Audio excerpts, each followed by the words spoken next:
should say this is all incredibly unusual. I mean, it feels. You think it's unusual for a sitting president of the United States to sue one of the major newspapers in this country for reporting that president was involved, perhaps, in pedophilia? You feel like that's unusual?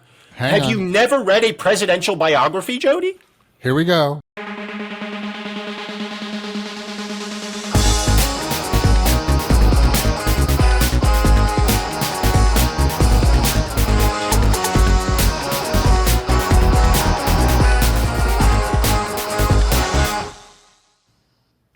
Have I Got News for Your Ears, the spin-off of the hit CNN television program Have I Got News for You. We are expanding the Have I Got News for You cinematic universe because the news doesn't stop. It just keeps newsing. And so today we're going to look at some of the news, and then I'm going to talk to John Hodgman, who was a guest on Have I Got News for You, and I hope will be again. And if I sound at all irritated today, it's because Jim Biederman and Jodi Lennon, my producers / assistants / interns, have been making my life a living hell trying to get this stupid podcast up for your viewing and listening enjoyment. If you could see how I am situated right now, you would laugh at me and you would say, Michael, you're better than this. Hi, Jim. Hi, Jodi. Hi, Michael. Hi, Michael. I'm not sure. Better than what? Better than sitting in a fucking bathroom hallway in front of a linen closet with an ottoman perched on top of a side table. The whole thing is a Jenga tower. And if I was actually getting paid for this, I'd be like, oh, well worth it. Well worth it, Michael. But let's talk about the headlines. Let's talk about fucking Donald Trump. Let's go. I just have one last thing to counter. Yeah. You know, you're complaining about being in the bathroom hallway. Yeah. All that stuff. But, you know, this is by your own making. You could be easily doing this from Savannah. Yes, I could be, but as you know, and I look, I know you're an East Coast liberal. You live in a bubble. I don't. I'm out there among the people. Yeah. And so what you may not know, living in your New York City bubble, is that my studio apartment in Hell's Kitchen, is that what you said? That's what it looks like to me. Looks like a rent-controlled studio apartment in Hell's Kitchen that somebody in your family has had for the last 80 years or something, and that's how you got grandfathered in. So I'm assuming that you've never been below the Mason-Dixon line, Jim, both because you're a snob and because you're a Yankee carpetbagger. Although I guess the carpetbaggers, by definition, did go below the Mason-Dixon line. They would have gone there, yeah. That's right. But when I took my carpet bag to the South, what I didn't realize is it gets very hot in the summer. Nobody told me. Oh, you didn't know that? I didn't know. How was I supposed to know that? I don't know. Everyone knows that. I thought everyone knew that. I didn't know. And so after several years of living in Savannah, this summer, the wife and I decided to get a rental house in the Pocono Mountains, which is where I am right now. And just some trivia for all of the viewers and listeners, Poconos used to be known as the honeymoon capital of the world. I know you're going to say, well, I thought that was Niagara Falls. So did I. Apparently not. According to the Poconos, the Poconos was the honeymoon capital of the world. Could this be competing tourism boards, or do you think it's true? It could very well be. I don't want to get into local politics. As I say, I'm an interloper here. I don't want to presume to speak to the locals like I know better just because I'm on television. Michael, let's just get into it. Fine. A lot of news. Yeah, if anything, the news is going to cheer me up after this debacle. Last week, big TV news. Michael, I know you read the Hollywood Reporter. You still read the print edition. You have it delivered. I have to. I'm just a devotee of the tabloids, the showbiz tabloid rags. I still get Backstage delivered to me on the daily. Do Do you wake up early to read the reviews? Do you just wait? I read for the casting calls. For me, it's all about the casting calls. Toyota has a regional that they're casting. I better get over to 33rd and 3rd before 11 to get online. Oh, I want to meet that Michael Ian Black. That Michael Ian Black existed. Yeah. Not so long ago. I love Michael Ian Black. I love with your Sharpie marker and your stack of headshots. Yeah. What's really, really weird is that Michael will stay up all night at Sardi's to read other people's reviews. just to gloat. Yeah. I didn't see the play, but they're right. He's terrible. It's trash. So yeah, Colbert getting the axe. So CBS canceled The Late Show with Stephen Colbert, the number one rated show in late night. Mm-hmm. And here is, of course, Mr. Colbert breaking the news on his show. Before we start the show, I want to let you know something that I found out just last night. Next year will be our last season. The network will be ending The Late Show in May. And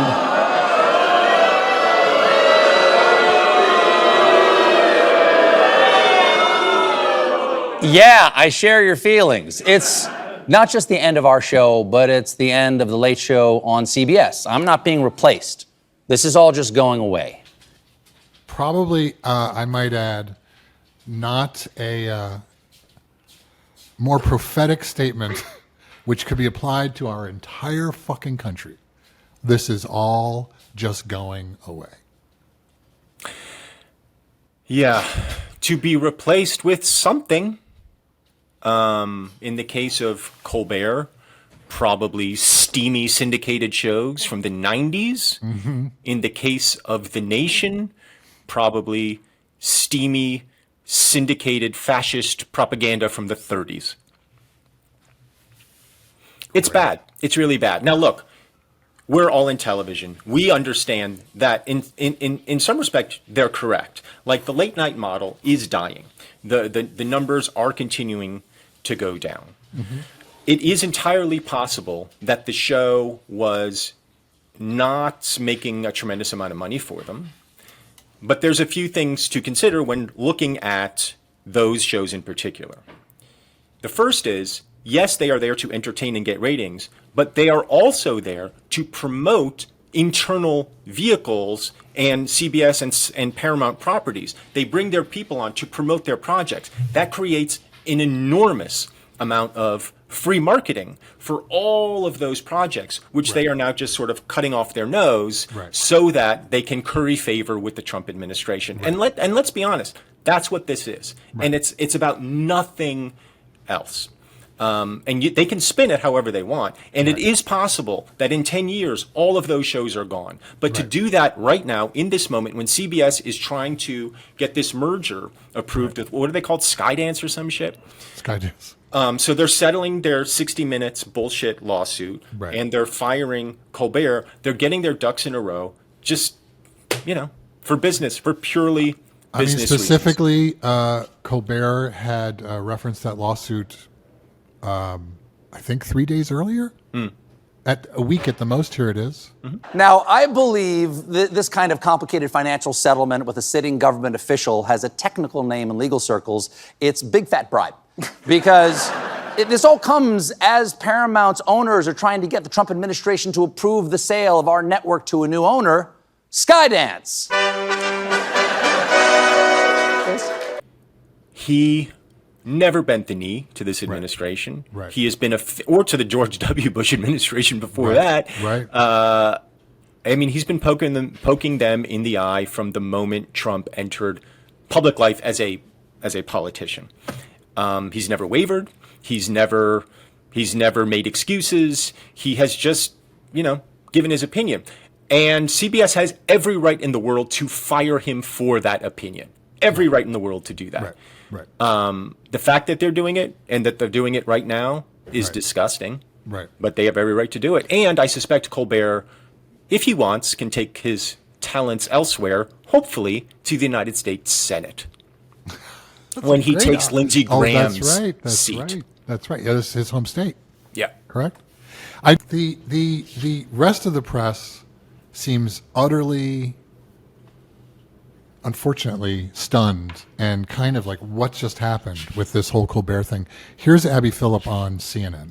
The reporting is that the likely incoming new owner of CBS was just in to see the FCC chairman this week, and Shocking.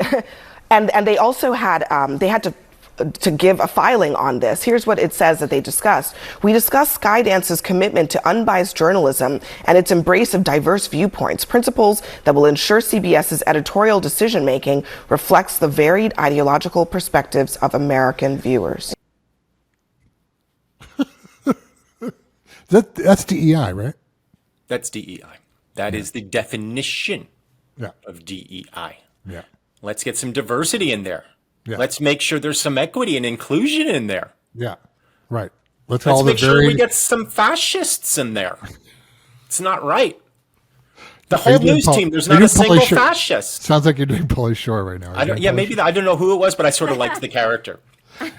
Gotta get some fascists. Gotta get some fascists in there. I mean, yeah. I mean, it's absurd. It is the problem is, it's not absurd. The problem is, it's all systematic. The problem is, this is the authoritarians' playbook. And everybody, all the scholars of authoritarianism before the election said, well, this is what you can look forward to.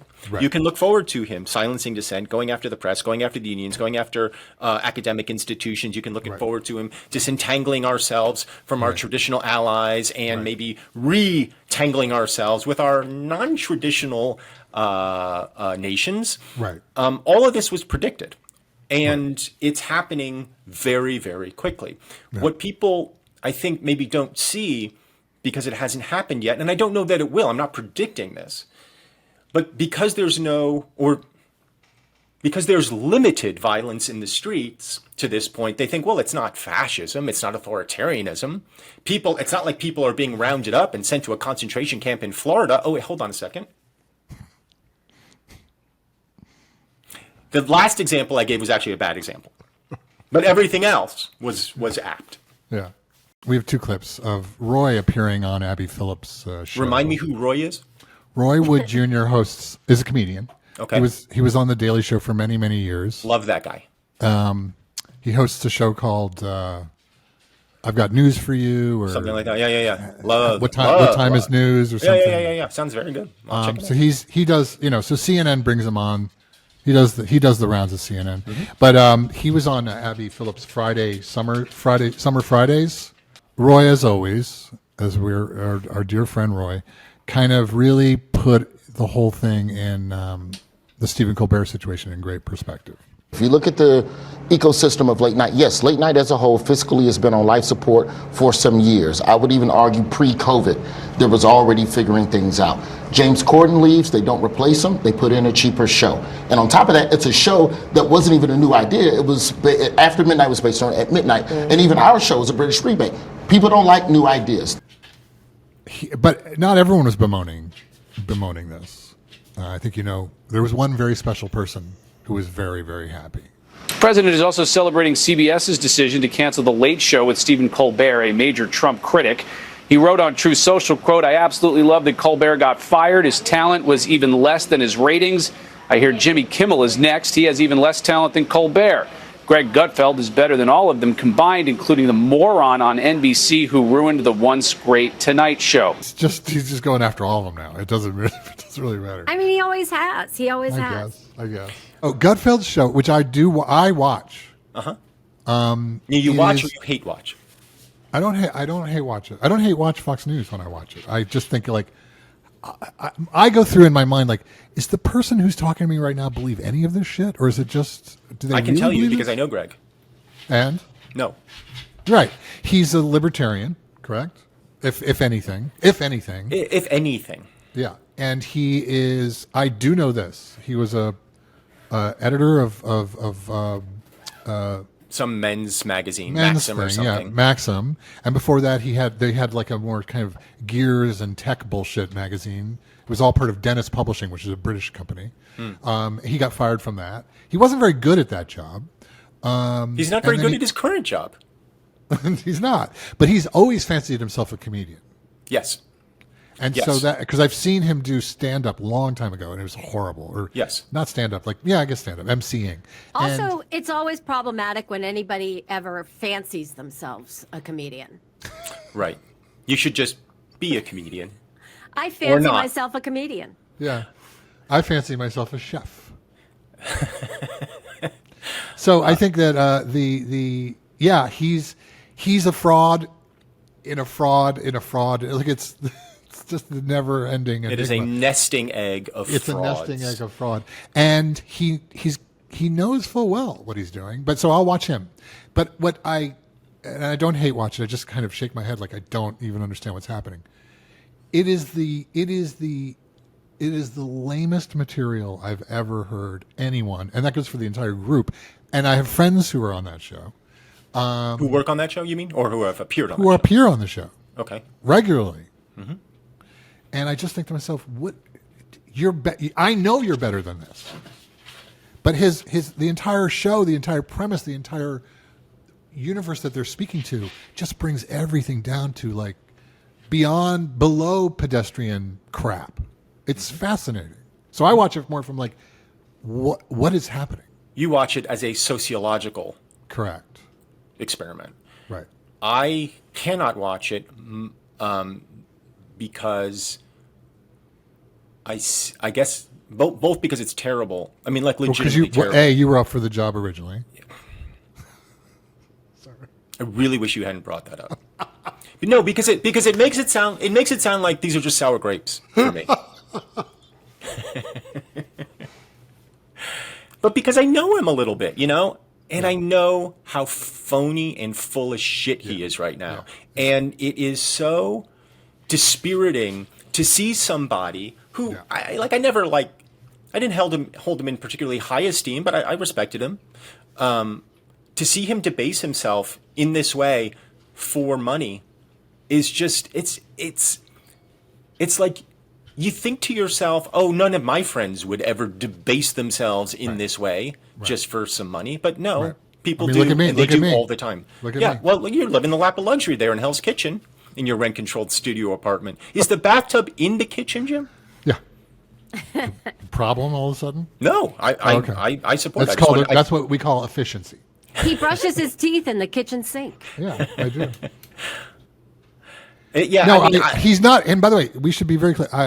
I know this from reading articles, interviews with him. He's not. He's a smart guy. Yeah. It's weird. It's not weird. It's just that he represents a side of humanity that we maybe like to think doesn't exist, but it does. Right. It very obviously does. Right. And he's case in point. And Trump is also case in point.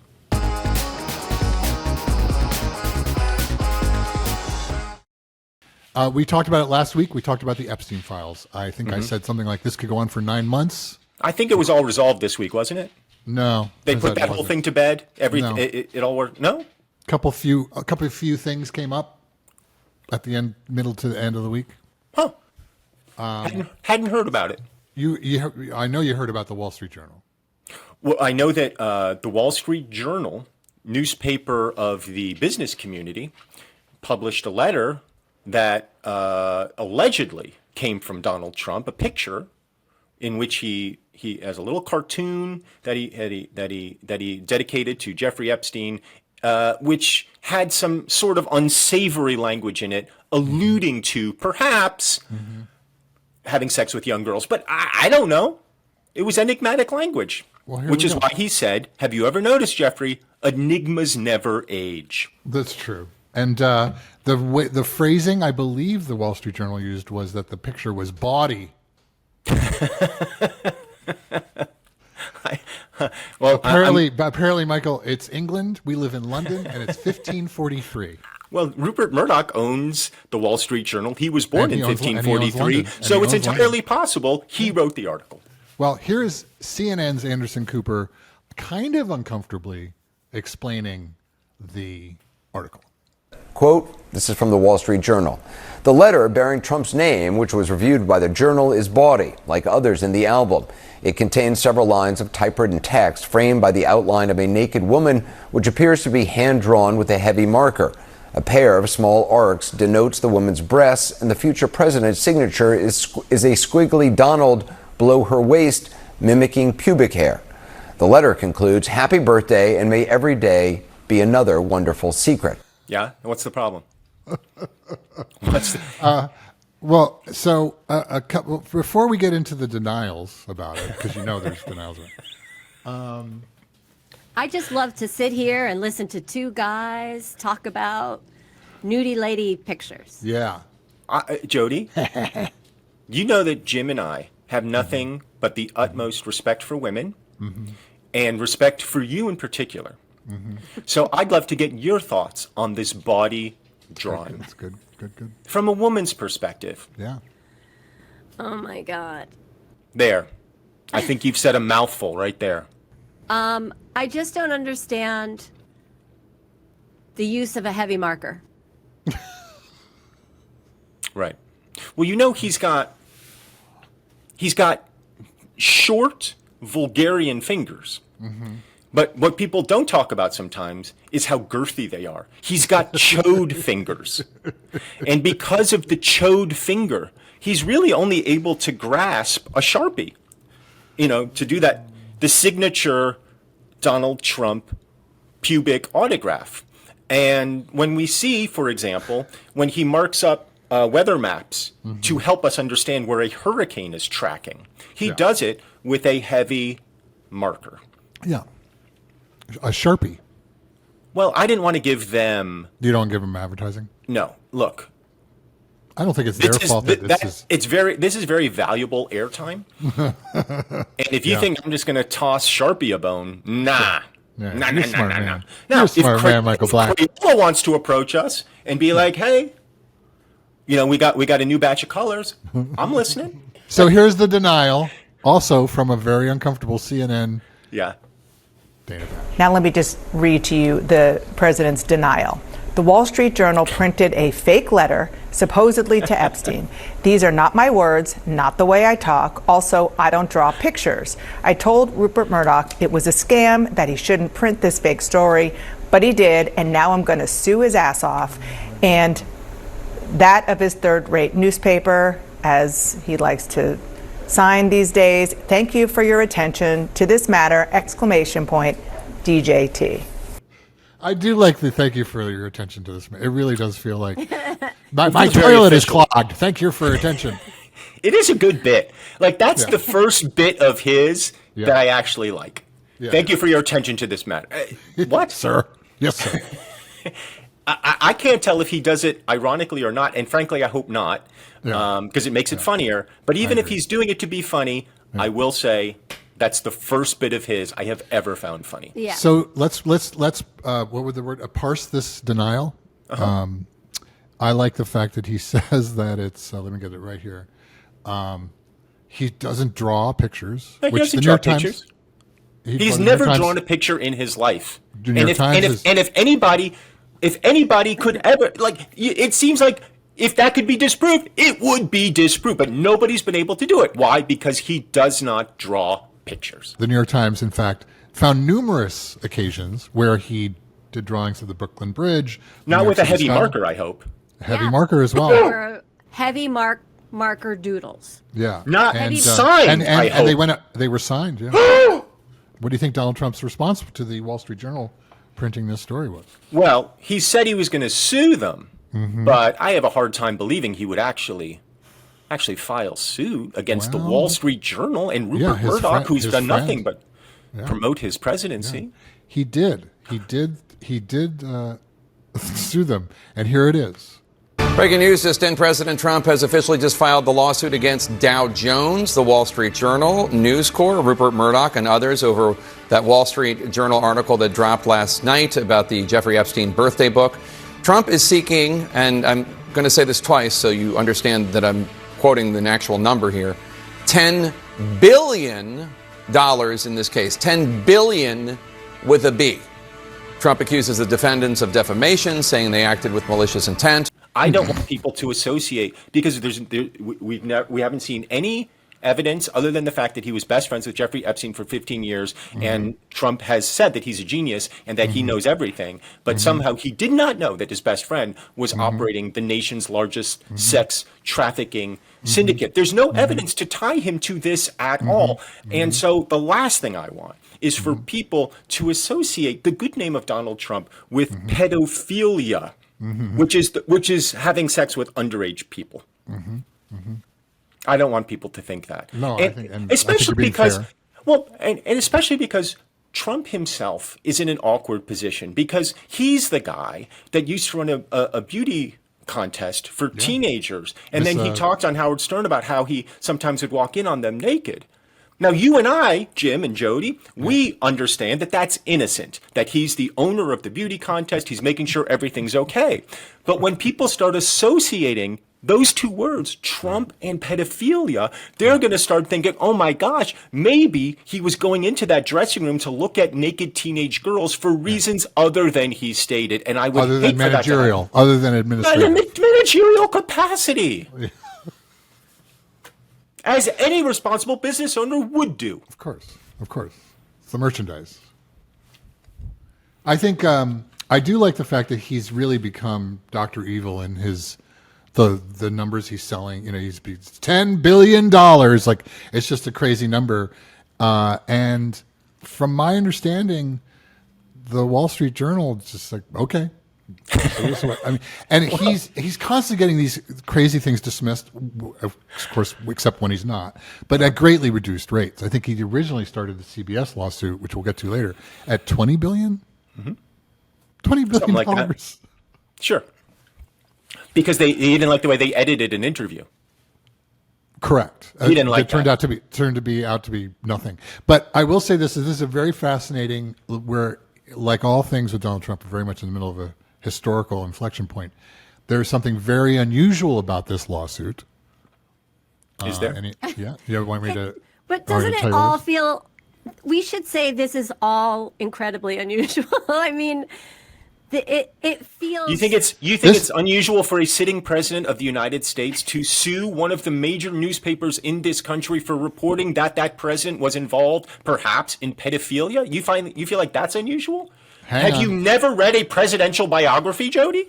Here we go. It's the first time a sitting president has filed a lawsuit against a news outlet for a story he doesn't like. All of Trump's past lawsuits against CBS and ABC and Meta and X, all those past lawsuits, Bob Woodward, which was dismissed today, those were all filed before he took office again. They were all filed when he was still a private citizen. I like how Brian Stetler laughs in the middle of it because it is fucking ridiculous. He goes, Bob Woodward was dismissed. Like, at this point, that's all you can do is like, he's crazy. So this is all going around. He's suing them for $10 billion. It's a big story at the end of last week. No, I'm sorry to interrupt because I don't want to move past this. I am not a lawyer, although I did play a bowling alley manager on a television show about a lawyer. So I do have some legal expertise. That was Ed? That was called Ed on NBC. Now, my understanding is that when you sue somebody, there's a process called discovery in which lawyers get to depose witnesses. Trump would then be deposed, and I'm imagining there's going to be a lot of questions under oath about his relationship with Jeffrey Epstein. You're 100% correct, and it kind of feels like, why would you do that? Because if there's anything... Because he's innocent. Exactly. But I mean, I guess people are bringing that up, but most people are focused on, I sure hope the Wall Street Journal's got it all buttoned up. Here's Smirkanish from CNN with Ellie Honig, their in-house legal eagle. Ellie, I have read this journal story probably 10 times, line by line by line. And the wording of it is so curious to me and so obviously lawyered. But let me just read a few things aloud. Just documents reviewed by the Wall Street Journal. Pages, according to people who've reviewed the pages. The letter bearing Trump's name, which was reviewed by the Journal. Like, they're very careful as to exactly how they phrase it. But in the end, they don't publish the letter. What do you make of it? So my lawyer radar was, I think, going off the same as yours. As I read that article, I kept thinking, this is the Wall Street Journal and Rupert Murdoch saying, bring it on. Right.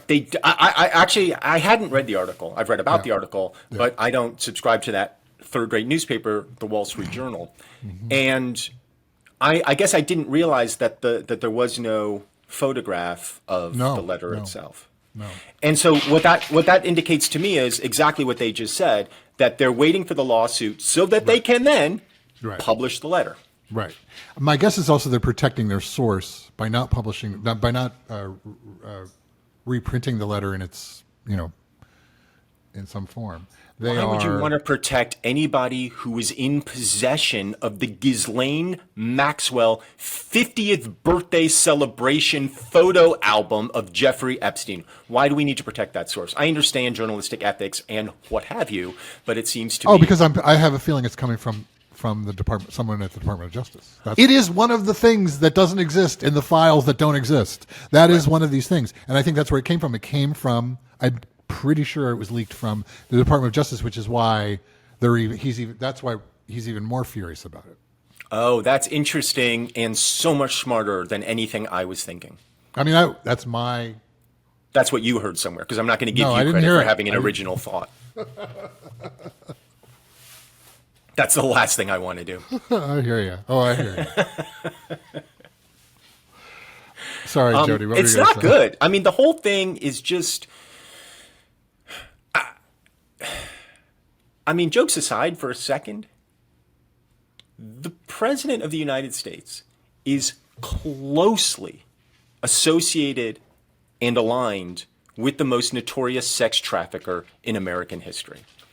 So, he's still the President of the United States. He's got a lot of other stuff going on. Obviously, the world is on fire.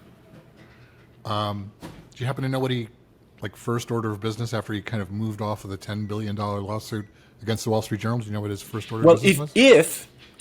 If he was actually putting the nation's business first, the first order of business would be to revoke Rosie O'Donnell's citizenship. That's one. He did that. Okay, good. So he threatened to. Well, but he's going to do it. Hopefully he's going to do it. And then secondly, I hope he's going after Obama for all of Obama's crimes. Well, there's that, but this is a different one. Oh, well, third on my list is ending the war in Ukraine, which thank God he did. Close. Here it is. Selena, in other news now to Washington. Tell us about President Trump's demand that the Washington Commanders change the team name.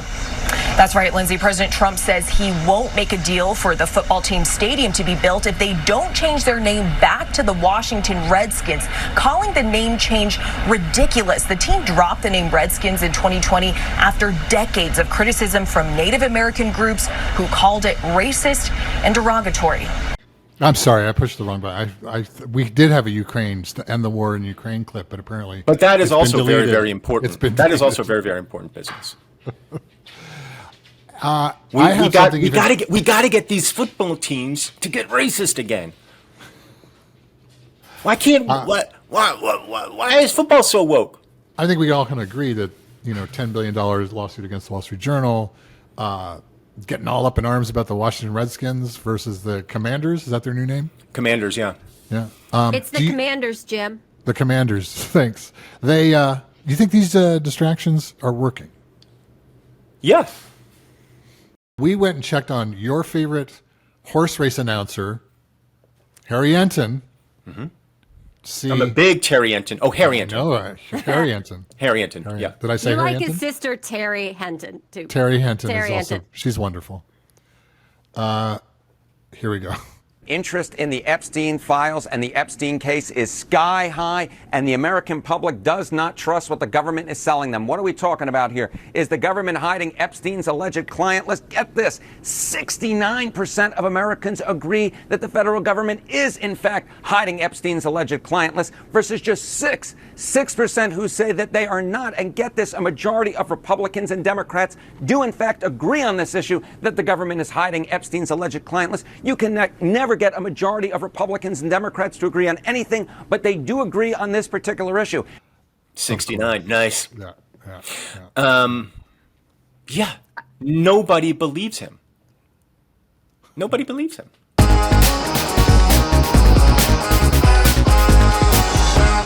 My guest this week is humorist, writer, and host of Judge John Hodgman, which is exactly, by the way, what I'm about to do. John Hodgman, welcome to Have I Got News for Your Ears? Thank you so much, Michael. And look, I don't know when people are listening to this, but by my watch, it is 11:11 in the morning, Eastern time zone. 11:11 is when I make a wish. Stand by while I make my wish. Okay, I did it. I'm not going to ask you what your wish was, but I'm assuming it involves your prostate. Writer, humorist, podcaster, right? This is the beginning of the question. In which order would you like these? Would you put these to best describe you? But then I'm gonna. But here, okay. I see. I already see you shaking your head.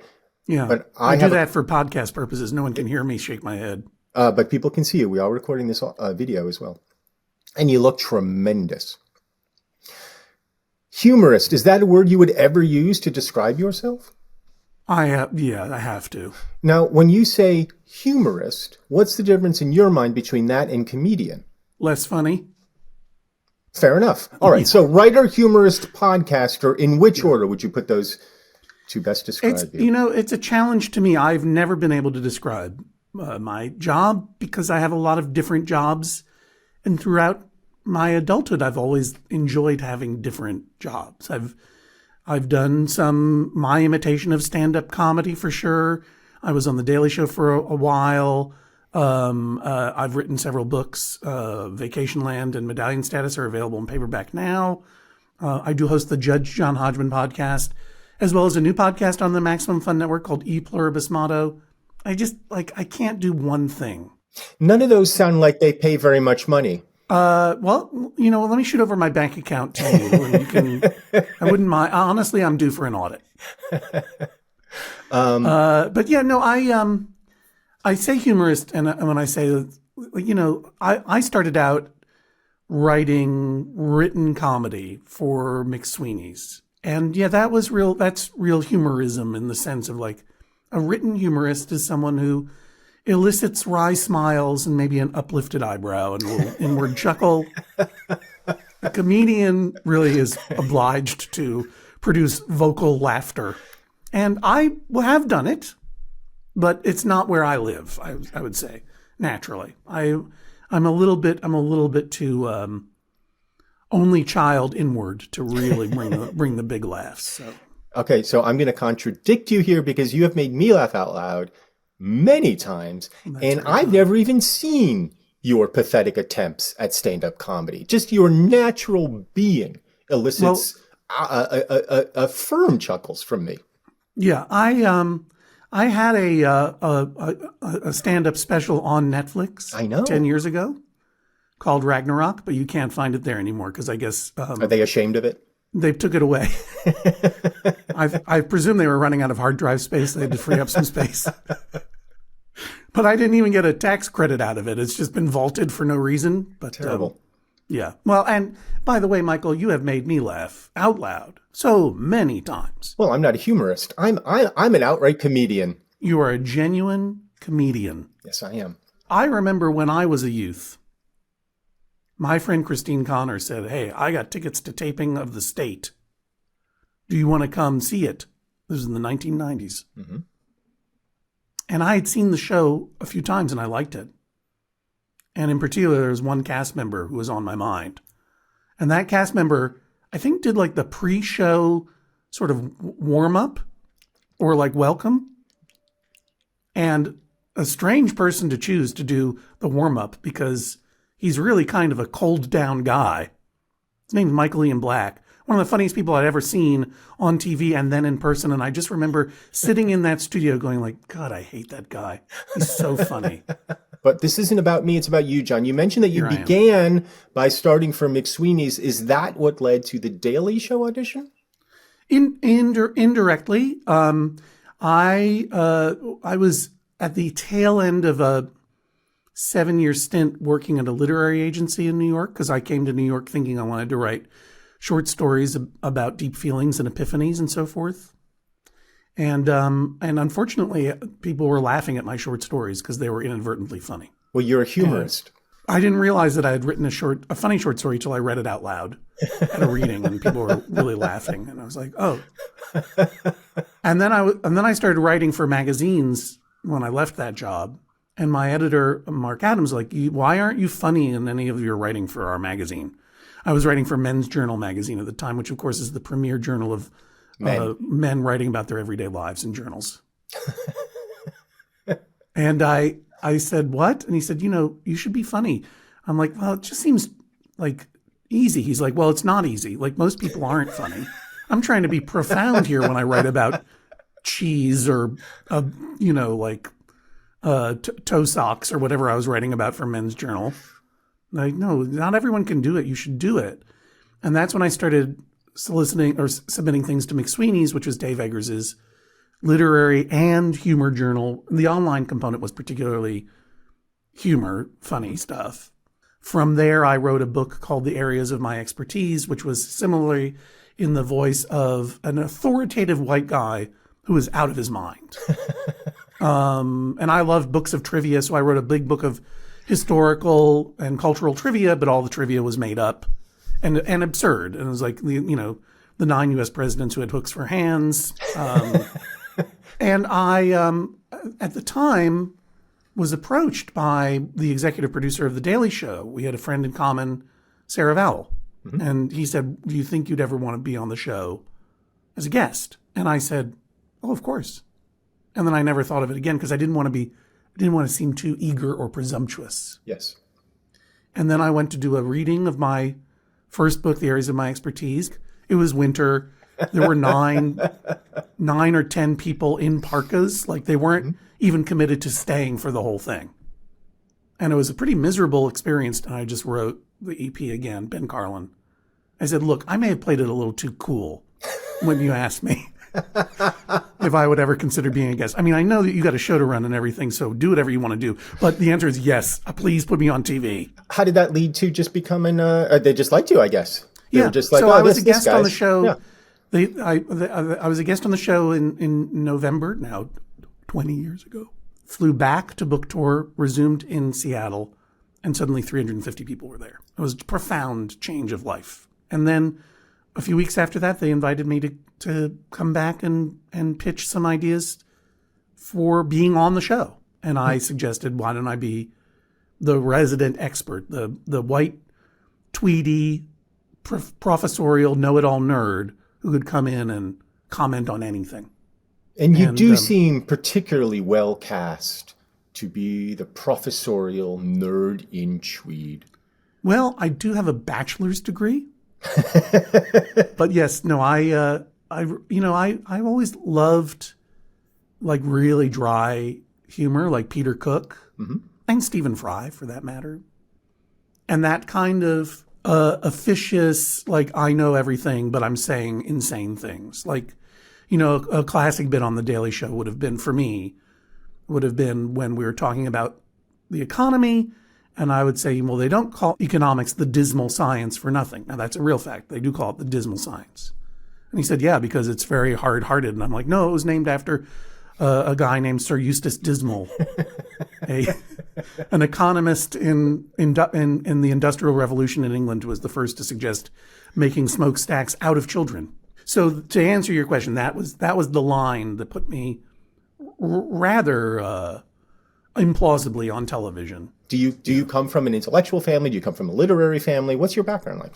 I grew up in Brookline, Massachusetts, which is a pretty affluent suburb of Boston, in the intellectual end of the Massachusetts experience. Mm-hmm. And I watched a lot of public television with my mom and dad. What were their occupations? So my mom, who's no longer alive, was an RN, a nurse, and a nurse administrator at Beth Israel Hospital for years and years. And my dad was in business, and I've had to literally memorize. My understanding of business in general is so poor that I had to phonetically memorize what his final job was, which was he was the president of a publicly funded investment corporation called the Massachusetts Technological Development Corporation, where he directed public funds to be invested into emerging technology companies in Massachusetts. Now I come out of the fugue state. I don't even know what I just said.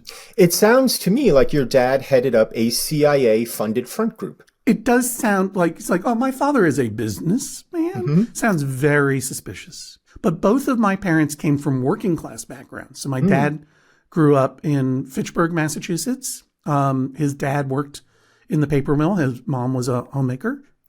Do you know what I want to? I'm going to use your story as a kind of aside because I think it's beautiful. Your grandparents, your whole family for 3 generations so far has worked in some capacity in literature. Paper. In paper. And in 3 generations, you went from your grandfather working in the paper mill to you writing best-selling books and interviewing or quizzing the first Black president of the United States, and doing a trivia test with him. And there's just something really lovely, I think, about that 3-generation arc, and it speaks to that this would have been the time when America itself was sort of expanding in its most glorious form. My grandparents had an enormously wonderful, high quality of life. And we all deserve that amount of economic and social dignity that allows you to lead the life of happiness. You know, it's like, I don't mean to get weepy here, but this is why I'm a humorist, not a comedian. But like, it's written into our founding documents. Like, we're here for the pursuit of happiness and not the pursuit of power or wealth or dominance or money, like the pursuit of happiness. And if you take happiness from money, I get it. It's a lot easier to be happy with some money, but it doesn't need to be that. Can we talk about that Obama moment for a minute? Just because what a bizarre situation to find yourself in. Can you give us the background of that? So, you know, in 2009, which is not 20 years ago, but soon will be, I was invited to be the quote-unquote comedian at the Radio and Television Correspondents Awards dinner. And it was very, very hard to think of like what I would say comedically, because the previous year, Stephen Colbert, who recently was fired, finally, Stephen Colbert hosted the White House Correspondents' Dinner in the last year of the George W. Bush presidency. And he had a lot to say. So I had to think for a long time about whether there was any point of view that I could bring to this. And I was like, immediately I was like, are you really a nerd? Because right, you've got an opportunity to ask the president of the United States pretty much anything, and what you're gonna choose to do is check his nerd credentials. Yeah, are you a nerd or are you lying? He was the first presidential candidate in my memory who was dropping references in press opportunities to dilithium crystals, which is, of course, that's how the Starship Enterprise is powered. Of course. And the fact that Superman's Kryptonian father is Jor-El. And he was also embracing technology in a very nerdy way compared to his opponent in the 2008 election, John McCain, who openly is like, I carry a lucky feather with me. And to me, that identified what was then a big schism in American culture that has been with us forever, but was really coming to a head in this election, which was jock versus nerd. And jockism has its place in our culture, for sure. I have no place in it. I'm a wheezy, asthmatic weirdo. But, you know, that kind of like teamwork, gut decision-making, like deep emotional motivation, right? And split-second decision-making, as opposed to over-worrying and analyzing data. I mean, obviously, there's a lot of data analysis that goes on in contemporary sports management, but in the traditional jock sense, it's like spirit. Whereas nerdism is about analysis, you know, cool, calm, collected brain work, and knowing dumb stuff about dilithium crystals or whatever. And we knew that Obama was extremely cool dude. We knew that he could not bowl, but he did play sports, you know. and obviously knew a lot about sports. But at the same time, he was repping this nerd stuff, and compared to McCain, and I think compared to anyone, a real high-level thinker. Yeah. And I was like, is this, not that I truly believed that Obama was pretending to be a nerd for nerd votes. Particularly in the 2000s, nerd culture hadn't taken over everything at that point. I mean, my way in was to whatever you want to call my talk was like, who are you? Like, what are you even from this planet? Like, you say you read Conan comic books, but have you chosen a church in which to worship Crom yet? Crom being the deity from the Conan I used universe. Context clues to put that together. Yeah, but thank you. You're very smart. But what was so amazing about it was that, I ended up saying, I don't know who you are, but we have to go forward together. And so I will quote the scripture when I say, you have been and shall always be my friend. And which is from Star Trek II: The Wrath of Khan. And I flashed the Vulcan salute and he threw it right back at me, which was one of the greatest moments of my life. But what it was like to meet the president is unknown to me because my brain shut off. I mean, we shook hands on the dais. He said some nice words to me. It was like Charlie Brown teacher language. Blah, blah, blah, blah. Like I have no memory of it. Now that nerd culture has kind of won out in a lot of ways, although the Trump administration is doing making a very valiant effort to eradicate that. Do you resent the ascendancy of nerd culture? Does it feel like you've lost something precious? With the ascendancy of nerd culture, and we're not just talking about the dominance of the Marvel Cinematic Universe, which I'd be happy to talk about for a long time. No, thanks. Well, I mean, it was fun for a while, and then it became a little oppressive. And similarly, with the rise of tech, a traditionally nerd field, and the nerds running tech, Bezos, Zuckerberg, and Elon, it's become very, very destabilizing, particularly as the highest nerds in Silicon Valley have basically decided that democracy is an outdated software that needs to be replaced with cryptocurrency and utopian islands off the coast of Costa Rica where there are no laws and there's no government regulation, and it's this weird, nerd libertarian utopianism. So yeah, I do resent the triumph, indeed the revenge of the nerds, because I do think that it's actually ended up being a lot worse than if we just had our country run by jocks for a while. Well, the country is currently being run by jocks with their crypto libertarian helpmates. Yeah. And so we will see how that experiment plays out.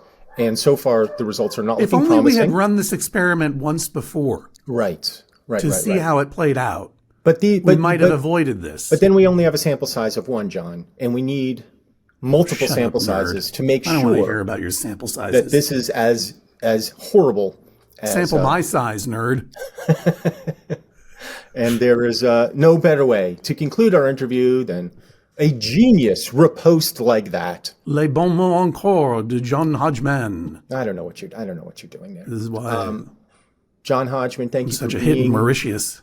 On Have I Got News for Your Ears. We look forward to welcoming you back to the mothership. Have I Got News for You sometime, hopefully this season or next. Again. Boy, oh boy. What a great show, by the way. Thanks. And you're terrific when you appear on it. So. Hey, gosh, thank you. Also, I'm the host of the Judge John Hodgman podcast Wednesdays on MaximumFun.org, where you can also listen to E Pluribus Motto, my new podcast with Janet Varney, where we take a road trip for your ears through all of the states, unions, and territories of these, for now, United States, talking about their weird mottos and state birds and state mammals and state monsters. That actually sounds delicious. Give me a little factoid. Do you know what the state beverage of Kentucky is? Kentucky. Bourbon. You would think. It's deplorably milk.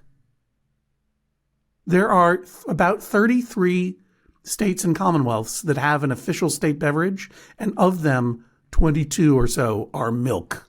The dairy lobby is very, very powerful. John Hodgman, thank you so much. Thank you. Such a pleasure to talk to you as always. Yeah, be well. I'll be as okay as possible, and you do too. I'm Michael Ian Black. This has been Have I Got News for Your Ears. Special thanks to my guest, John Hodgman, and to my lovely assistants, Jim Biederman and Jodi Lennon, and to my favorite assistant of all, you, the listener. On the next Have I Got News for Your Ears, I'll be joined by a very funny comedian and writer and two-time Have I Got News for You guest, the hilarious Jenny Hagel. Have I Got News for Your Ears releases new episodes every Wednesday wherever you find your podcasts.